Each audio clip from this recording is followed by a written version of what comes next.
Well, again, I just want to add my welcome to every single one of you. We're so thrilled to be here and to be able to see you face to face. Exciting to have this opportunity to do this big launch for this state director training. But I do want to open up in prayer and just mention a couple of things before I pass it over to Congressman Randy Forbes. So let's just pray together. Father, thank you so much for this opportunity.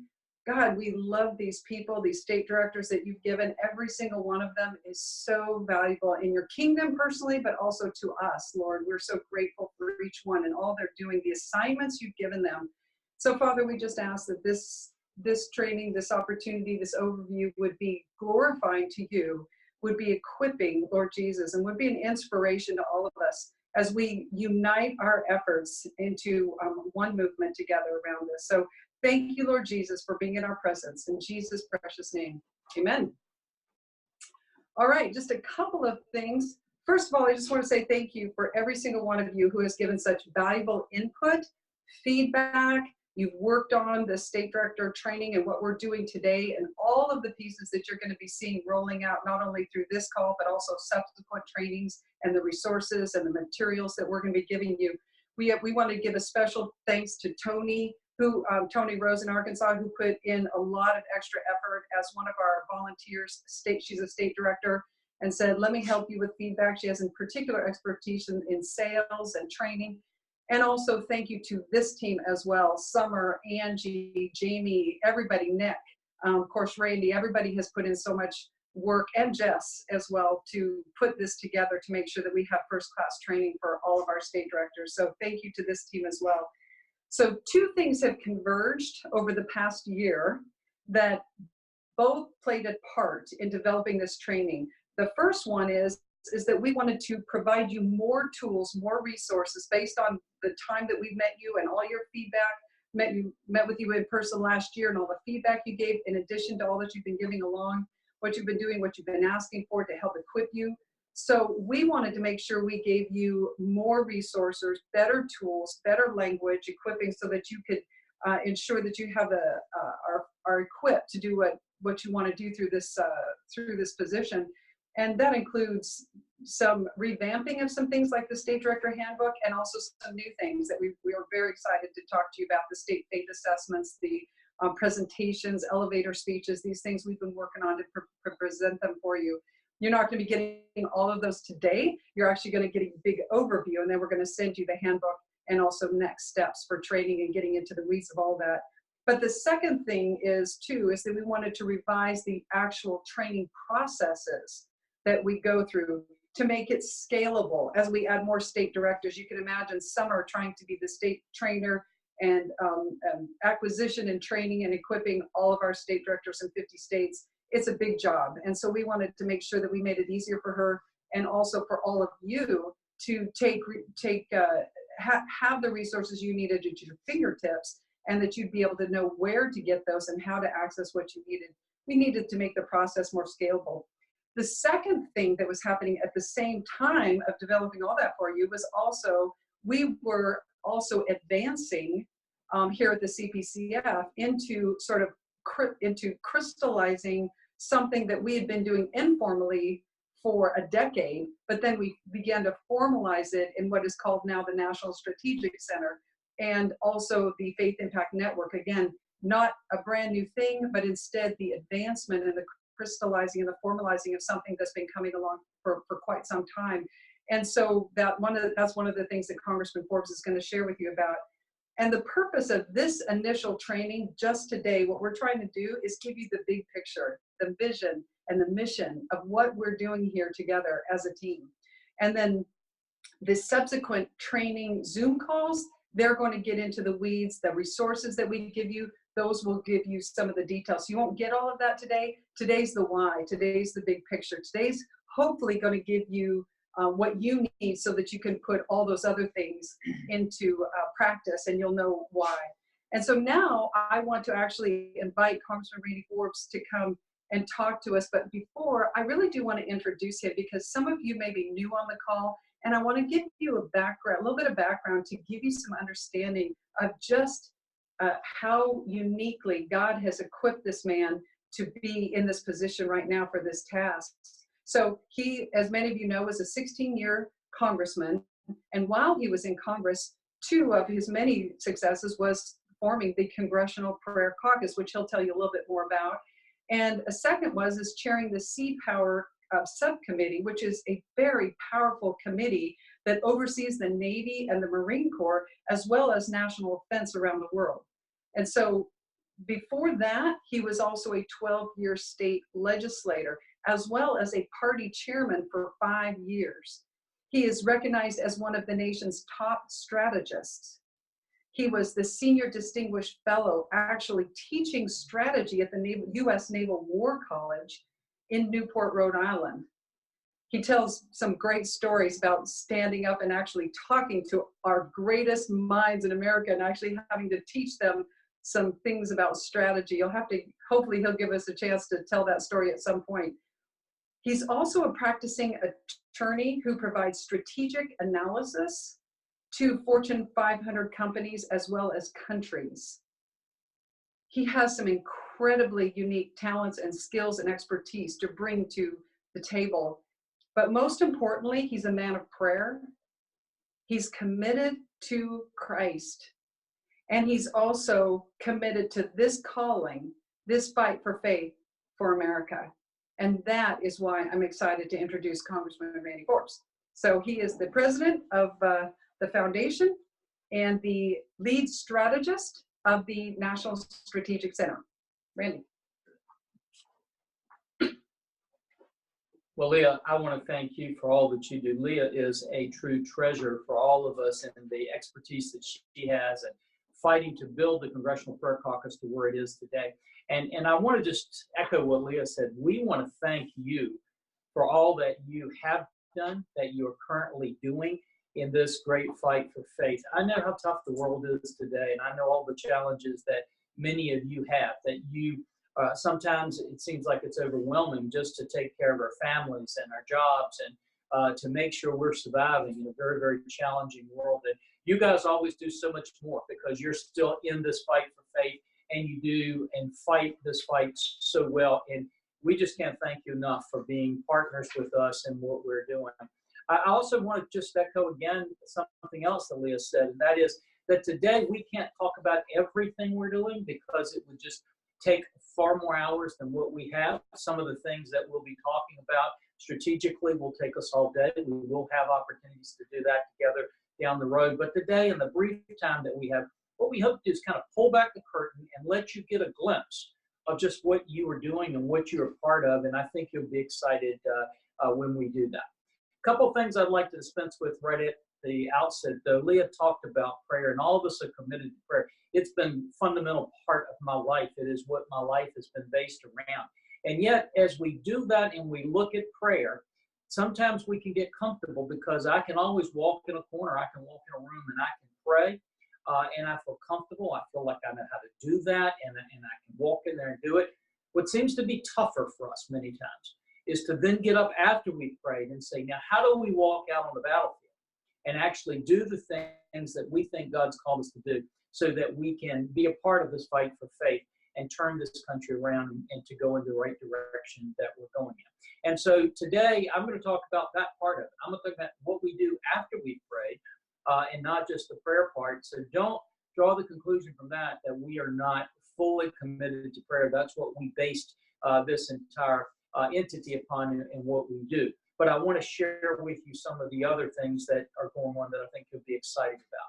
The other thing I want to tell you is that, as Leah mentioned, this is a vision we've had for well over a decade. And the reason we haven't talked about it many times before is because Leah is not a break on what I do, but she is a cautionary part of that, because she always realizes we don't want to talk ahead of ourselves, because if we do that, it sounds like we're just describing a dream. If we do it when we get a little closer, it's like we're describing a vision. What we're going to talk to you about today is actual reality. And part of that reality is if you're near a mirror, a window right now, not a mirror, but a window right now, and you walk and look outside that window, I just want to tell you something that we don't like to talk about sometimes, and that is that we are losing this fight for faith across the country. Doesn't mean we lose in the end. It doesn't mean it overwhelms us, but it's okay to look out on the battlefield and say, The statistics don't look good right now. That's all right to do. Secondly, I understand that when you talk about being overwhelmed, it is okay to be overwhelmed. What we want to do is to say, how do we take what we have, with the blessings and the resources that God has given us? How do we get down on our knees and pray? How do we look at the scriptures? And then how do we strategically stand up and turn this around, which we're excited that we're beginning to see happening and do it. So I want to put up one slide on you for you to look at the beginning. And this is that we are in a fight for faith today. And that's the slide that you see and the one that we want to talk about with you today. And then if we can go to the next slide, as Leah mentioned, we're talking about the why. Why are we doing this? And it's important to realize that there are two major fights going on right now across the country. One of them is the fight for faith, and one of them is the fight for conservatism. And the two of these, sometimes people try to isolate them, to separate them. And I would suggest to you that we can no longer do that, that there's an overlap between these two fights that we have to understand and we have to appreciate to know why we're doing the things that we're doing. The first part I want you to look at is that fight for conservatism. And to realize this, the fight for conservatism has often been a fight where many people that are involved in that feel like, oh my gosh, we're fighting for all of these major causes. And you know, you can list them, whether it's being pro-life or whether it's the rights that we have. You can name it across the board, and all of those issues and all are important and near and dear to all of our hearts. But one of the things that has often been concerning to me is that the fight for conservatism, I've often seen people just kind of kick the fight for faith to the curb and feel like that that's just an add-on. It's something they have to do. It's just an appendix that they would put to it and not really important for the fight for conservatism. And I would suggest to you that that's no longer true. And let me tell you, there's just two major reasons for that.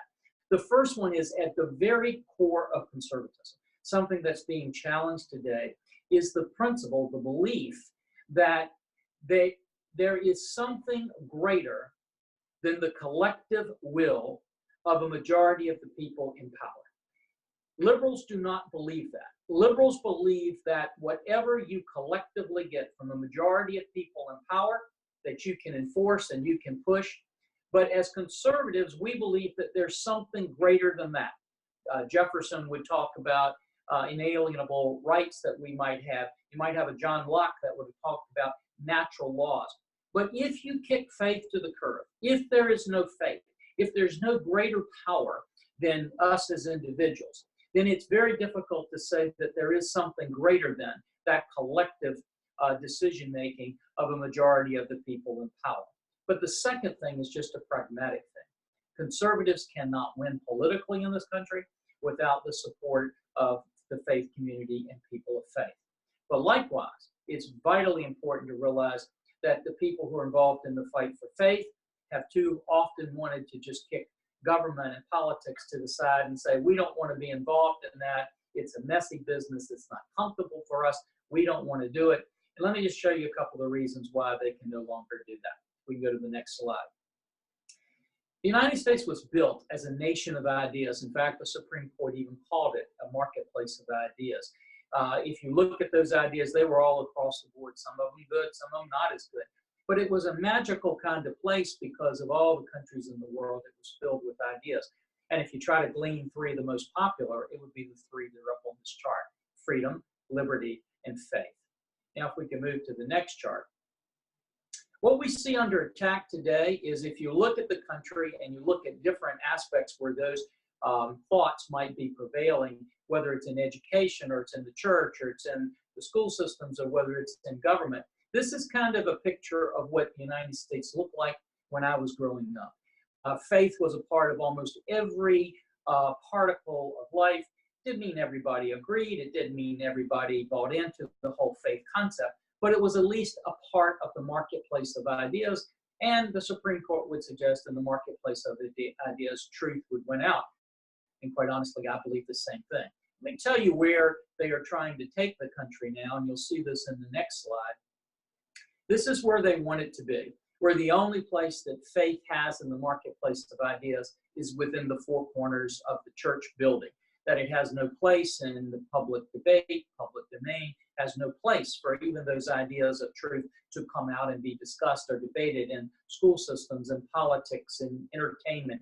And we're seeing an attempt to push it to this direction right here. And if we can look at the next slide, you can see some of the things that we're seeing. These are just some of the headlines of how they are trying to take faith out of the marketplace of ideas in the country.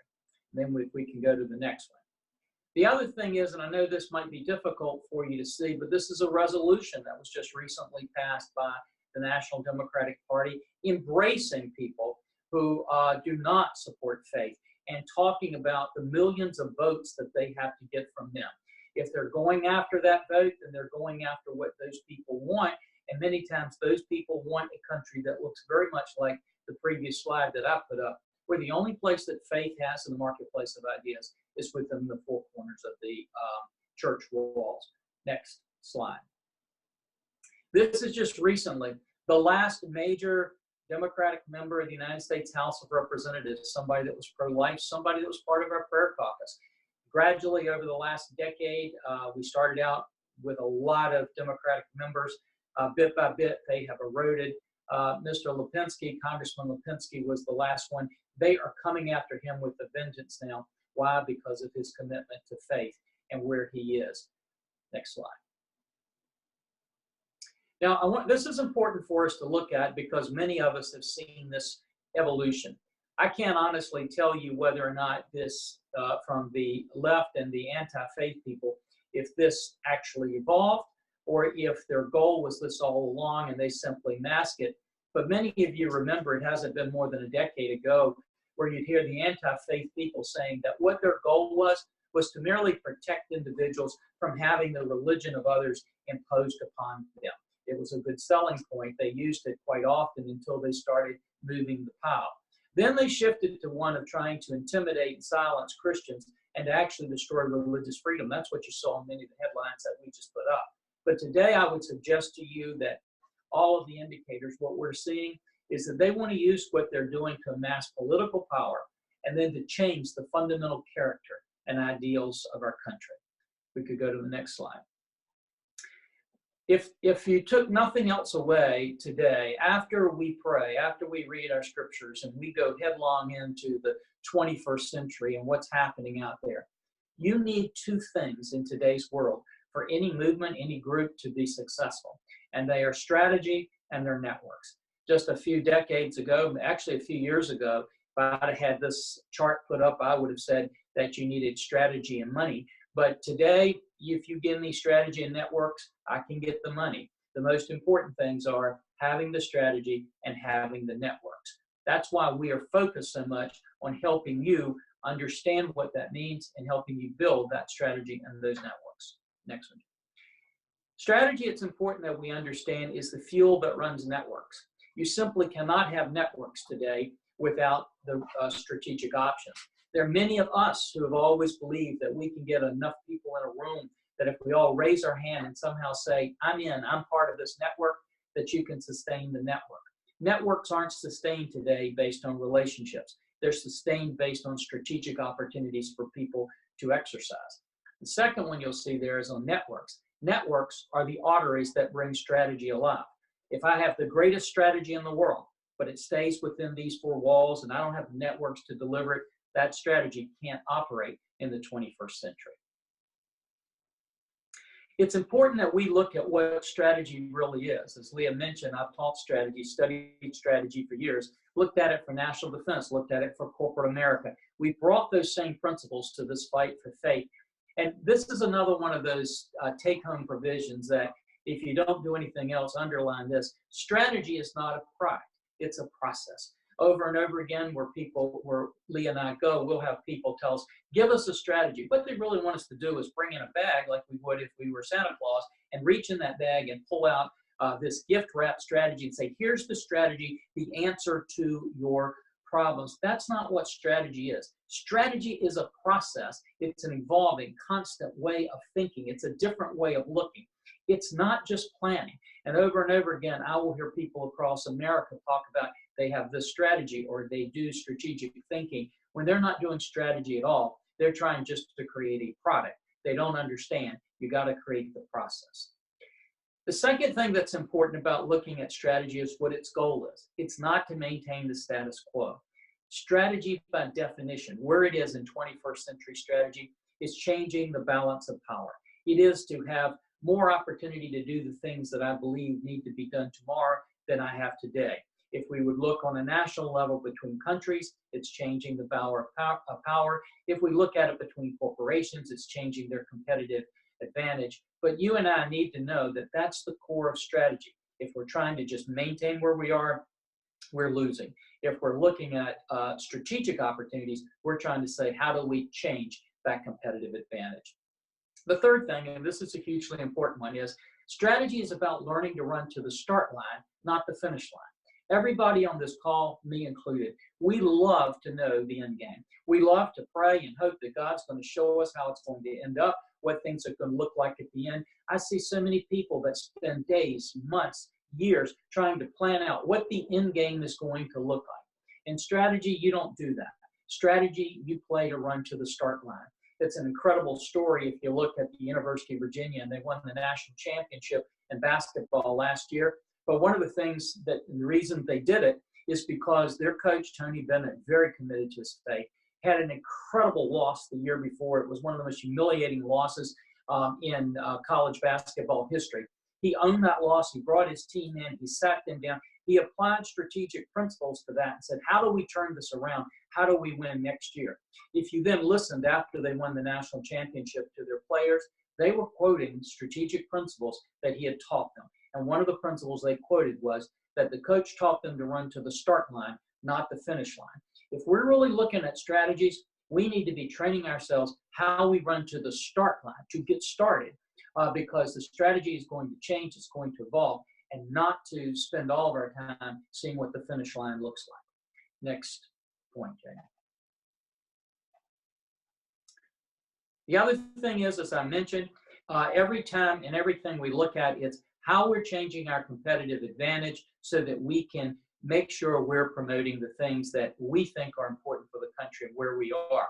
But if you're trying to change the balance of power, if you're trying to change your competitive advantage, you're bound to get this next one, which is that strategy requires conflict. That's why please don't take this out of context, but it's why it's so very, very difficult for our churches to be fighting this fight for faith across the country, because churches hate conflict.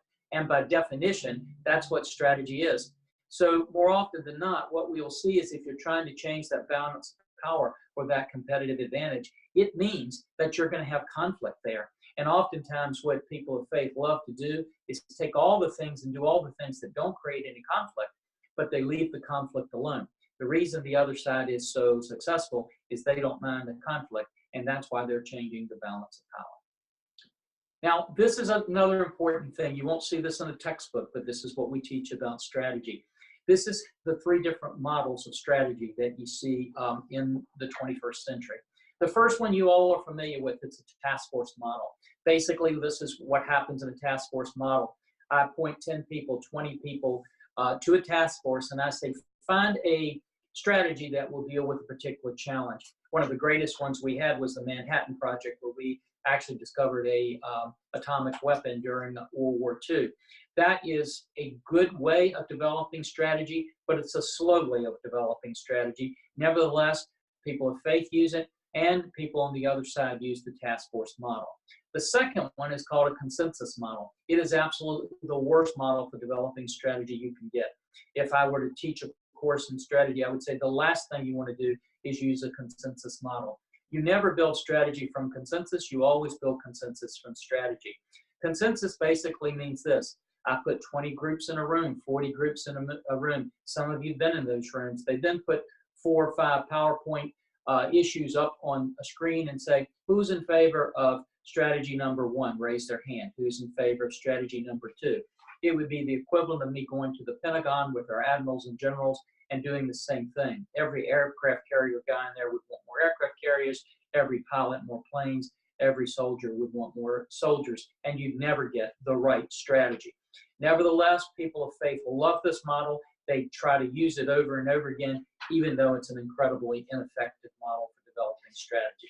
The third one is the Cadillac of strategic models. It is one that we began to inculcate in our military. It's one that we use in our military today. It's one that separates us from many other militaries around the world. It's a culture of strategy.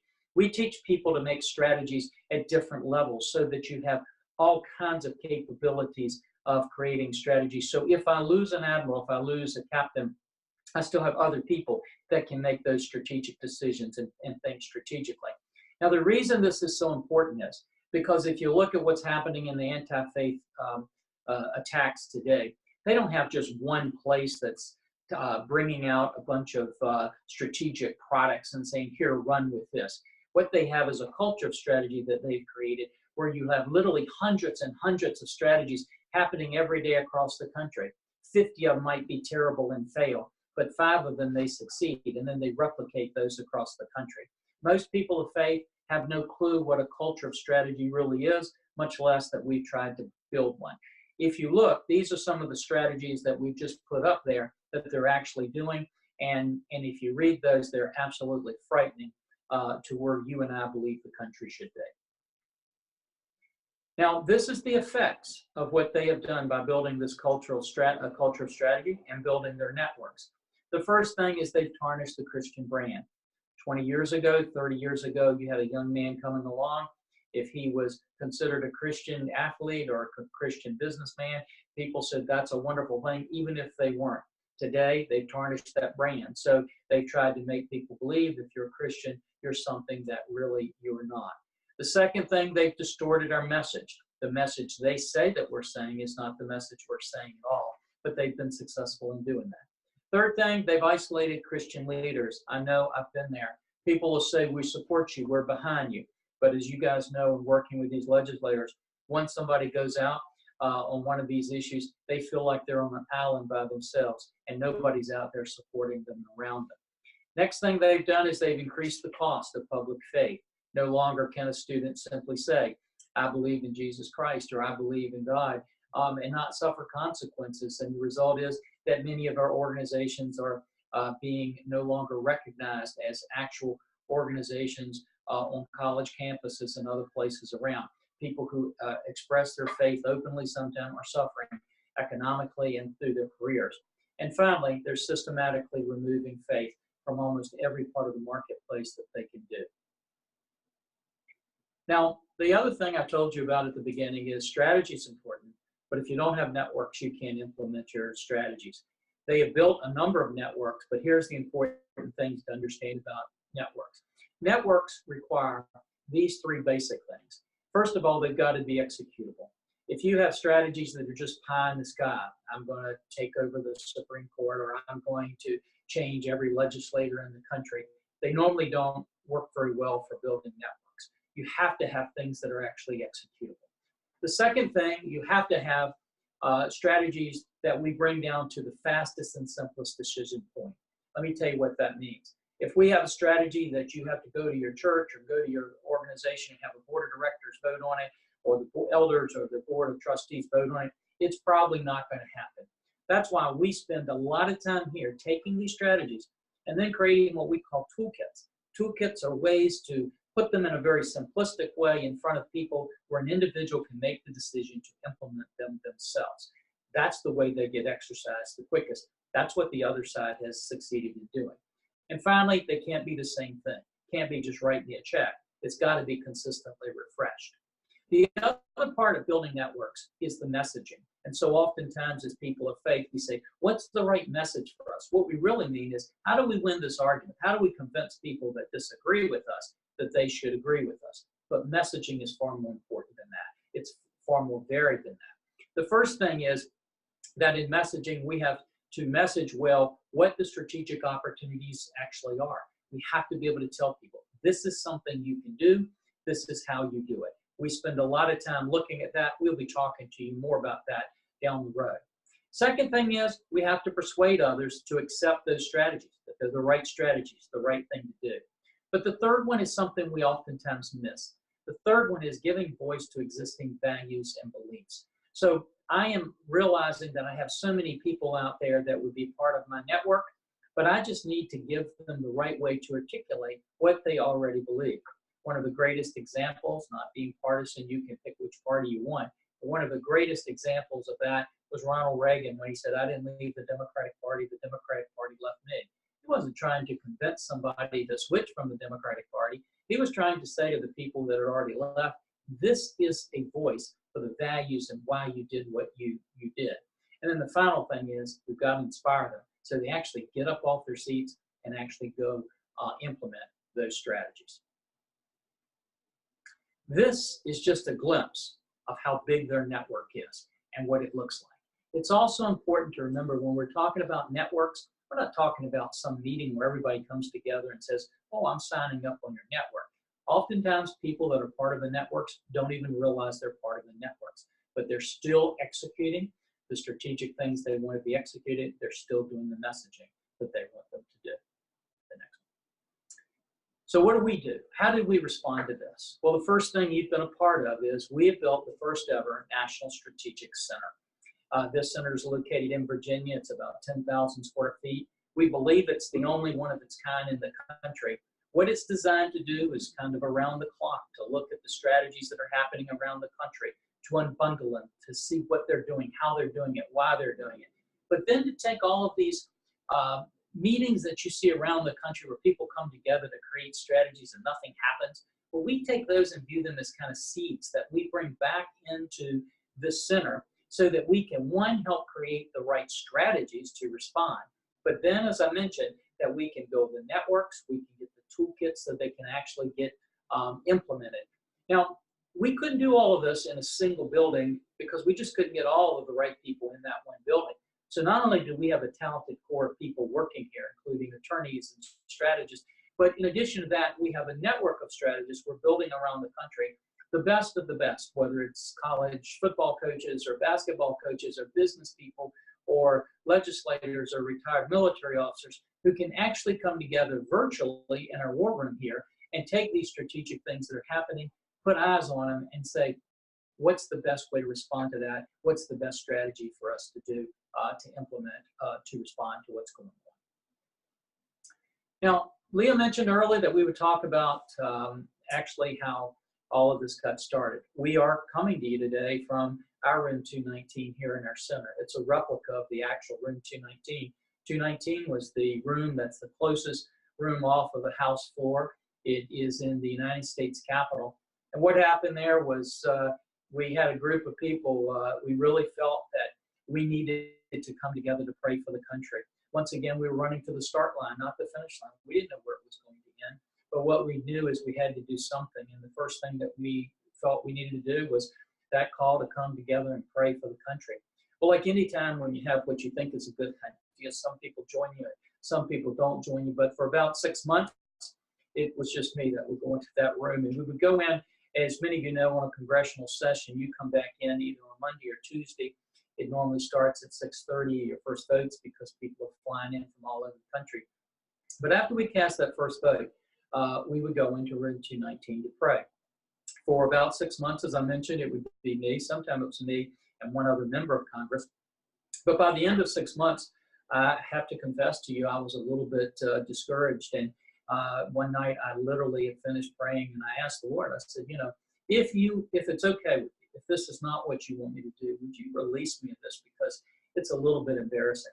I know it's hard to believe, but I stood up and opened the door to leave, and there were 10 members of Congress standing there. They hadn't come organized, they'd come individually. And they said, we'd all been trying to get here to come and to join you in prayer. Just a few years ago when I left Congress, it was standing room only, actually with Republicans and Democrats coming in and actually getting down on their knees and praying that God would heal our land. That was what sparked the creation of the Congressional Prayer Caucus that then quickly grew to over 100 members, which now has both chair in the House and in the United States Senate. But from that point on, let me just show you this other chart, because this is where you've been such a major part. This is what it looks like across the country now, as you've been a part of building those same kind of legislative prayer caucuses all across the country. We're now in almost 40 states across the country, and we can get to 50. It's just a matter of having the bandwidth to be able to get there. But if we could move to the next slide. This is how we built a network. If you look, we started with the Congressional Prayer Caucus, then the Congressional Prayer Caucus Foundation. Then we added all the state legislators' prayer caucuses, which you've been so instrumental in building. From there, we added a host of other groups, for In God We Trust, Pray USA, other networks of legacy groups that have been part. And then we added an entire outside group of people into this network. Now, is this Faith Impact Network that you've helped build and that you're part of, is it the only network? Is it the end all? No. This is an example of how you can build a network to do some incredibly big things and important things. This is the network that you have helped build that's now launching strategies across the country to turn around the things that we're seeing. The next. This is how it works. We call them strategic faith dialogues. Any meeting around the country where we have people looking at developing strategies, we will help set up some of these. Some of them are just organic and they just spring up. But then instead of letting them just stay, we actually bring them into the center. We let our network begin to look at them, peruse them, analyze them, take them apart. And then we, from there, create opportunities, which we call faith impact guides, that are a list of strategies that can happen. And from that list, we then create these toolkits, which is bringing those strategies down to a simplified way that we can put in somebody's hand so that they can execute them. Let me give you one example. We've had people over and over again say, I'm worried because I don't have prayer at my city council anymore. I don't have prayer at my school board anymore. But what we did was to come in and realize that in every school board, every city council across the country, they have a public comment period of time. We created a toolkit that enables them to go in. It shows them how to sign up. It shows them how to walk up to the podium when it comes their time. And then we went through Congress and pulled out a prayer for every day of the year except Christmas Day, so that they can literally pull a prayer out when they walk up and say, Madam Mayor, I am so-and-so. We appreciate the opportunity to be here today. I just want to let you know, on March 18, 1948, Peter Marshall said this on the floor of the United States Senate, and they read that prayer and make it part of the record.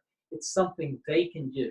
Putting In God We Trust up across the country have incredible impacts, and they're just two of the examples of what we use. Next one. Leah's going to talk to you more about this, but when we applied these principles to our Project Blitz, we not only were successful, in the next slide, Jamie, the next couple of those, but we actually had an 800% increase in success rate and then a 900% increase in success rate after that. And then the final thing that we'd like to bring up and show you, if we can get to that. This is where we're going. We're going to a point where we can build a culture of strategy for the fight for faith. And I want to leave you with these two quick things, because I told you at the beginning, go look outside and see, and we're not winning, but we can win. If we will be committed to prayer, if we're committed to reading the scriptures, but then if we'll roll up our sleeves and think strategically and build these networks, we can turn this around. Remember, during the Revolutionary War, we love to think about freedom for this country, but always remember this, 25% of the people in the country were committed to freedom. About 25 to 30% were against it, and the rest were apathetic. But of the people who actually did something, one historian said it was less than 11% that actually did something for freedom. So we don't have to have 50% or 70%. We just have to find the 11%. And the last story I want to tell you, because I use this oftentimes, and we need to remember it. When our country was invaded at Pearl Harbor during World War II, we were absolutely devastated by Pearl Harbor. Very few people realized just the difficulty we were put in. Our battleships sunk to the bottom of the sea. The Japanese Navy was winning everywhere for the next 6 months. It didn't look like we could stop them anywhere. They were the greatest Navy then on the face of the earth. And Admiral Nimitz, who many people recognize the great job he did, he would write to his wife and say how every day he'd look out that window and he'd be depressed because of all the things that he saw. But a group of men across the country and women rolled up their sleeves, said, we're not going to quit, that we're going to run to the war. We're going to roll up our sleeves. We're going to go and be strategic.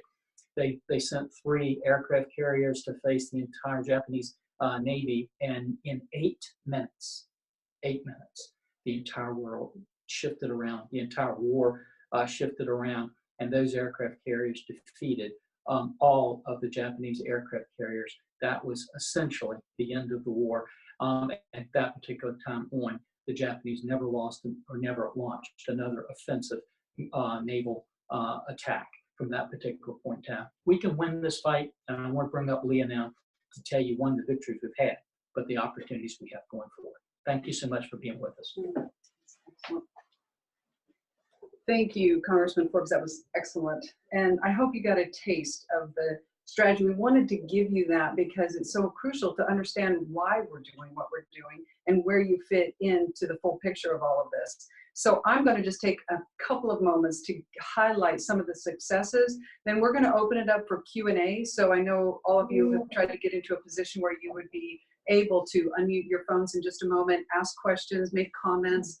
We really want this to be a dialogue. And so just to kind of wrap this up for in 5 more minutes, just to give you a couple of the successes, because I want you to see how what you've been doing actually has been everything that Congressman Forbes just described. So an example to running for the start line, he said, was through the Freedom for All. And let me just say this, I'm going to call it Freedom for All. It used to be called Project Blitz, but that's one of the strategies, is that if they find out who you are and what you're doing, you change your name, you pivot, move to another location. They're now all writing about Project Blitz, complaining about Project Blitz being so successful. We got to stop this Project Blitz. There is no Project Blitz out there anymore. Now it's called Freedom for All. So just wanted to kind of give you a thing. You're going to see the incredible successes. You'll have these facts, these data that you can write down at a future time. But let me just tell you, let me give you a glimpse behind the curtain on this. In 2016, only 4 religious freedom legislation passed across the entire nation. Well, the anti-faith were dominating. They were swarming. That was actually the year that they targeted Vice President Pence. If you know, on national television, he was talking about the Religious Freedom Restoration Act that should have passed in Indiana, shouldn't have been. He was then governor. Should have been a sure-in. We had at least a dozen other states that we knew were actually putting forth Religious Freedom Restoration Acts. This should have been a typical passage. Well, when he was sort of attacked on national television, and then businesses and sports teams all began to say they're going to pull out if this Religious Freedom Restoration Act passes, it was an incredible chilling effect, and not only in Indiana but across the country. And all of those bills were killed. They were put in drawers. We were ready to take advantage of a moment, an opening after President Trump surprising victory at the end of 2016, when we had such a dismal year. Through conversations with our strategists and with our network of legislators, we ran to the start line by agreeing to blitz the nation with religious freedom legislation. We needed a new approach. The typical approach is outside organizations picking a bill that they like, pitching it to the legislators, that's lobbying.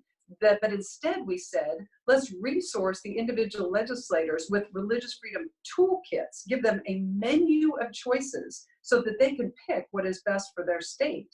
And then in that toolkit, we provided them everything they needed. We provided them the case studies and the mock legislation and all of the expert opinions. We also provided them the legal support and advice that they needed if they needed revisions for their state or if they needed expert witnesses. Now, some legislators, we understood, still needed to convince their Senate and their House leadership. They weren't necessarily the decision makers at that point. So what we did is we assured them of our commitment to equip our network of over 60 allied organizations that you saw Congressman Forbes show, that were committed to actually standing with these legislators if they indeed put forth religious freedom legislation. Now, again, these were, family policy councils and activists, but these were people that didn't necessarily always get involved. Prayer networks, business networks. And why did they get involved? Because we said to them, we will show you specifically, exactly, simply what you can do, and we'll show you how what your little decision and your little action is going to be connected to everybody's action and make a huge impact. Then we defined what success is as any resolution, any proclamation or bill that moved the file forward. And then we connected our legislators through teleconference calls and meetings and communicated the success of what was happening nationwide, so that every everything, every piece of it, even the losses within individual states could potentially be wins because they understood they were part of a bigger effort. That's how we got from 2016 for pass to 2019, and you have another, 800 to 900% increase every single year. It's incredible what happens with strategy and networks. Two more quick examples, and again, I'm excited about these because many of you on the ground, you guys were instrumental in making this happen. You're the ones that were so key in all of this. In 2000, through Keep Faith in America, we followed a similar pattern. So what we did was we looked around and said, wow, these people are being attacked. All these individuals, whether it be students or business people or seniors at old folks home, they were being attacked and told you can't pray, you can't hold Bible studies, you can't actually live out your faith in the public square. Well, we found that the Freedom from Religion Foundation very arrogantly put all of those attacks on their website. So we just went to their website, pulled them all out, we identified 200 of them, and we started sending them letters to just simply giving those victims another perspective. Our legal department drafted these letters, but not only did we send them from the Congressional Prayer Caucus Foundation, but we equipped your legislators with these letters so that they, as the state prayer caucuses, could send them out to their legislators. Well, we identified 200, we moved on 183. We know that over 70 of those situations that we tracked resulted in positive outcomes without any legal engagement, even though that was the threat. And we know that there are dozens more that are ongoing and that are standing for faith today because of strategically providing them with what they needed individually to take action. And then the last one that many of you are familiar with and have been involved with, which is the In God We Trust, Put It Up campaign, again, followed a very similar pattern of thinking through a strategy. Let me just take you back again. House Resolution 13, the congressional members, even though under great pressure and ridicule, passed House Resolution 13 in 2011, and they strategically added the phrase and encouraged the public display of it in every school and government building, in addition to just affirming it as our national motto, which actually had been done in the Senate. The presidents, they took another step and said and added that phrase very strategically. Well, that is what we have built an entire In God We Trust, Put It Up campaign around. And look at the results of this. This is incredible. Again, many of you and your state legislators, and you may not see this incredible nationwide success because you're just doing one part, but when you put it all together and you bring these people together, you realize it's incredible the impact that you have. And all of these are just beginning.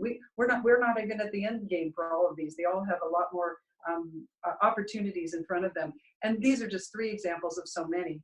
So as a state director, thank you. You are doing a huge and important piece of the strategy, the networks, and the prayer that is so crucial in advancing this. So what I'd like to do right now is just give you one little bit of housekeeping, and then we're going to open it up for Q&A. And I want you just to know next steps for this. We provided this. You will have access to this talk, this video that we just taped, because we went ahead and recorded it. This will be for your personal use. This is not necessarily to be distributed, but for you to use so you can review it again if you want to. We will also be providing a variety of resources for you that will come in your handbook, a brand new handbook that'll be designed like our new toolkits. It'll be something that will give you presentations and elevator speech and PowerPoint presentations, many of the things that you've asked for. And the new format is more user-friendly. It's also designed around the 6 tracks that I know Summer has been working with you on. So some of this will not come, I mean, it's not like we revamped everything. Some of this will be very familiar to you, but how we're approaching it, the process, and some of the ways in which we're approaching, we are tweaking things to make it more effective. And you will also be able to see the paths and the next steps along each track to move it down the road. But you'll especially be able to create the plans and the tactics from the strategies that will best fit your state, because we're giving you new things like state faith assessments and things like that that will really help you to think strategically in your particular state.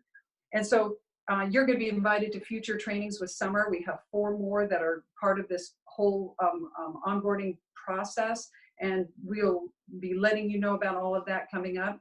But right now, what we want to do is we want to open it up to comments, questions and answer. I hope you've been writing questions down or making comment of anything that was unclear to you that you need clarification, or anything that resonates with you that you want to affirm that you're doing or ask questions. So we're going to open it up right now, and we're going to make sure that you're all able to be seen on the screen.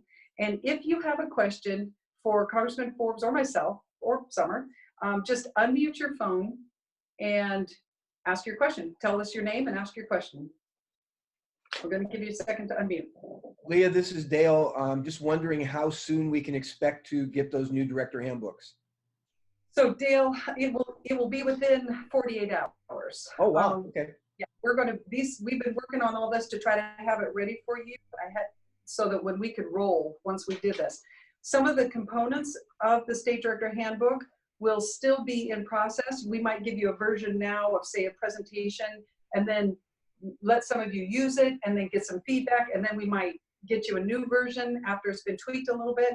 The beautiful thing about these State Director Handbooks is the way we're doing this now is these are going to be online for you, and so you can access the latest and the greatest of anything that we're doing, so that way on our side we can keep updating various things and keep adding things to this handbook for you. So if there's something that you get and it is highlighted in red, or you click on it, there's nothing there, it's probably because it's coming real soon. But really, most of the things on that handbook, we're pretty well down the road and should have most of it in that handbook for you when you get in the next 48 hours.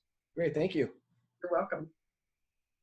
Leah, my question for you, this is Peggy Mast, and I was wondering, Frank Gaffney has started up a new organization, Save the Persecuted Christians, which I think he could really benefit from the organizational skills and the strategy. I know they're struggling right now, and I think that for us to draw attention to this, because this could very well be coming to America the way it's spreading across the rest of the world. So just wanted to know if that would be a possibility. I'm sure that Randy Forbes knows him. Peggy, that's a great question. I actually was with Frank this past week, and we talked about this. He actually, he was at a conference that we were at where the leaders were gathering, faith leaders were gathering over about 150 faith leaders were gathering, and they had asked Randy to actually stand up and talk for 15 to 20 minutes about strategy. And oh my goodness, you should have seen the flood of people who were saying, that's what we've been missing, that's what we need. But I actually had a private conversation with Frank, because you're right, Peggy, we have a great relationship with them, and I'm actually very involved with what they're doing. And we actually provided some leads for them with our state legislators because they wanted to get into some capitals. So we've been working with them, supporting them, huge fans of everything they're doing. But Frank did say literally last week, is there a chance that maybe we could sit down with you and talk strategy? So you're right on, Peggy. This is exactly the kinds of things we want you to be listening for and bringing to the attention and connecting the dots. Excellent. Thank you very much. Yeah.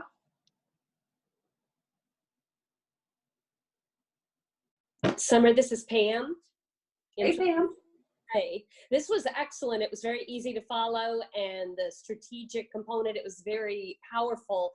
With the coalition of all the ministries, like you were talking about, is that listed on our website, all of the coalitions that we're running with on the Congressional Prayer Caucus Foundation website? Oh, go ahead. Is it listed? It's really not listed, Pam. That is very much a relational thing. That list we've done for our internal so that we could have a sense of it. We actually have a list, a physical list. That just gave you a sample of some of the organizations, allied organizations we work with. We actually have a list of over 100 organizations, and they become part of our network if they have taken action with us in any one of our initiatives or any of our efforts. And that's how they actually get on our allied organization list. Most of those are very relational, but we purposefully don't put them on our website. We're not trying to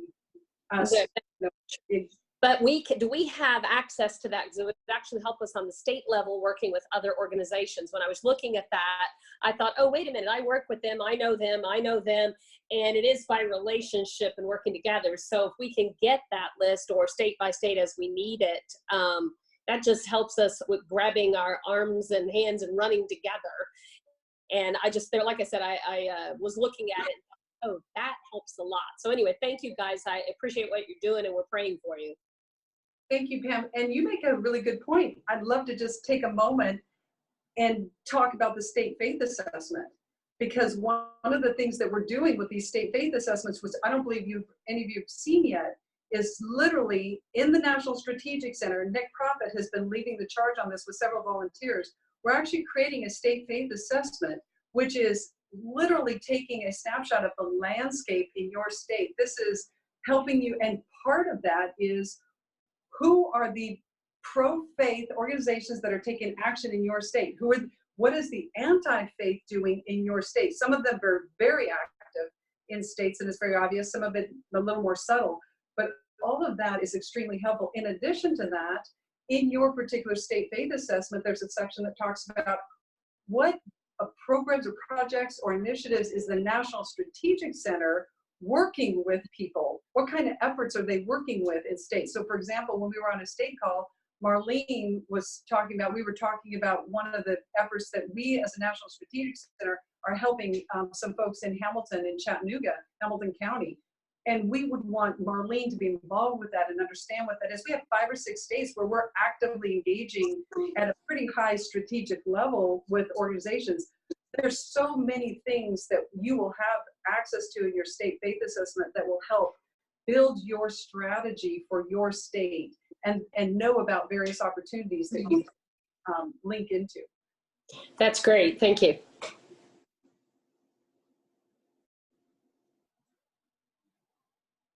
Anyone else?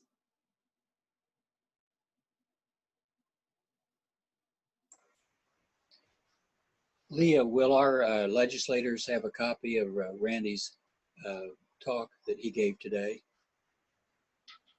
Well, I don't know. I'm kind of looking over at Randy to see what the answer is to that. The short answer is several things. Most state legislators or people would not sit down and watch a 35-minute presentation per se.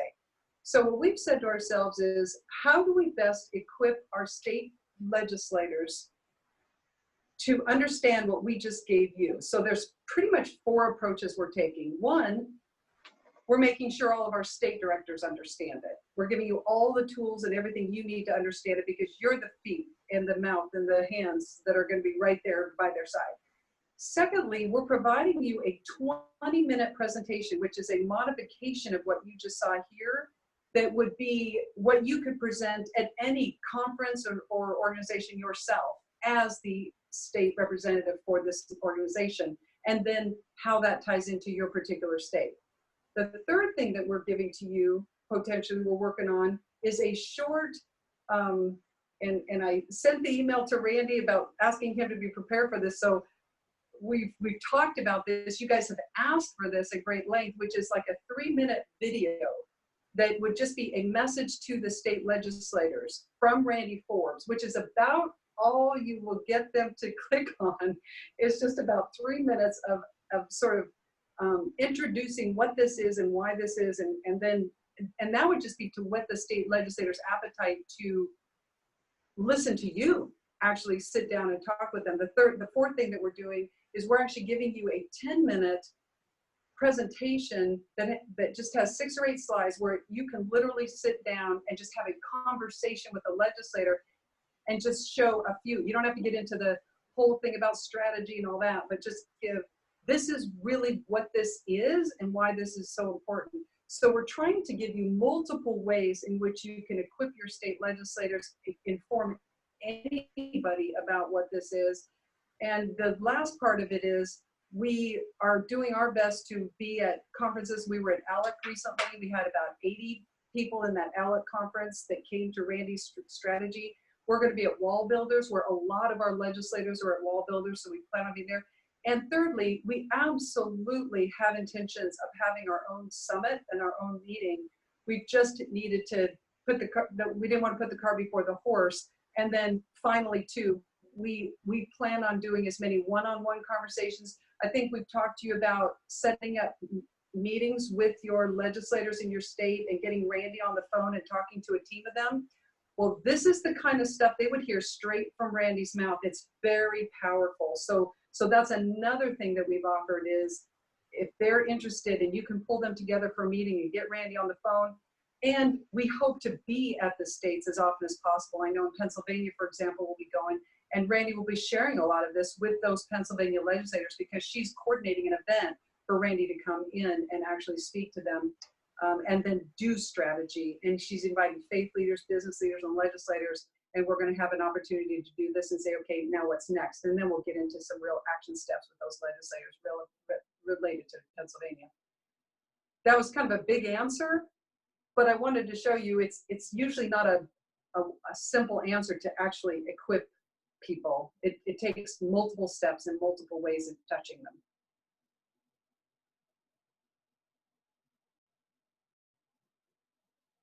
Any other questions?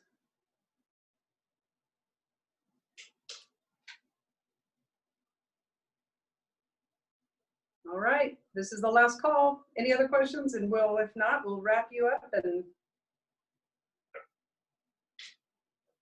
okay, well, let me close this in prayer. And again, I know this is a big chunk of your time. You guys are all very busy. I can't tell you how much we appreciate your time today and absolutely everything that you're doing. We look forward to continuing so much more that we can't wait to share with you. So Father, thank you for these leaders, for these state directors, for every single legislator who is a part of this network that these state directors are serving. God, thank you for this team here at CPCF. Thank you for Randy's leadership in all of this. God, we just praise you, Lord, for the opportunity to serve you. We love you, Lord, and we want all of this to glorify you. This is through you, by you, for you, with you, because of you. There's no other reason except what you are doing in this country, and we want to be a part of it. So, Father, thank you for all that you're doing here in Jesus' precious name. Amen. All right, everybody. Thank you for being a part of this. God bless y'all. See y'all. Bless you. Bye, guys. Thanks a lot. Thank you. Thanks. Bye-bye. Bye-bye. Thank you.